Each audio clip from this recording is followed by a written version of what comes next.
Esse é um contexto interessante. Primeiro, já me deixa afirmar que eu não acredito que seja possível alguém ser cristão sem que seja discípulo, porque ser discípulo é ser cristão. No sentido, a gente definiu o discipulado como dois contextos, como o ato de seguir a Cristo e como o ato de ajudar outras pessoas a seguir a Cristo.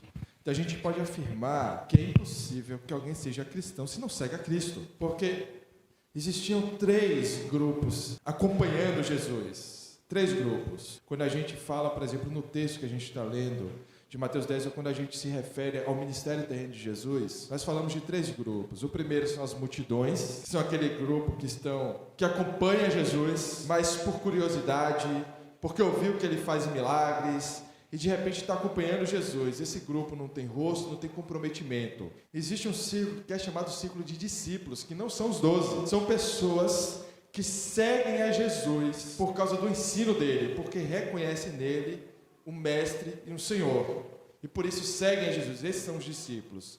E o terceiro círculo em volta de Jesus é o círculo dos 12, que é o círculo mais íntimo, que é dos apóstolos. Esse círculo de discípulos, a natureza do seguidor e do cristão, do discípulo de Cristo, é seguir a Cristo. Alguém afirmar, dizer, eu sou cristão, mas eu não sou um discípulo, seria a mesma coisa que afirmar, eu sou cristão, mas não sigo a Cristo. Então, é algo simplesmente impossível. Ele é contra a lógica. Ele quebra o próprio princípio da lógica. Agora, eu concordo que existem pessoas dentro da igreja que podem ter algum conhecimento do Evangelho, porque nós temos uma espécie de natureza mista na igreja. Nós temos pessoas na igreja, e Paulo vai dizer que existem pessoas que sentiram o sabor do Evangelho, ou têm algum conhecimento do Evangelho, mas não são de fato cristãs. Então, existem pessoas que possuem, por exemplo, um conhecimento intelectual do Evangelho, um conhecimento intelectual, inclusive da Bíblia, mas o conhecimento intelectual não é o conhecimento espiritual. Portanto, por mais que elas conheçam intelectualmente o Evangelho,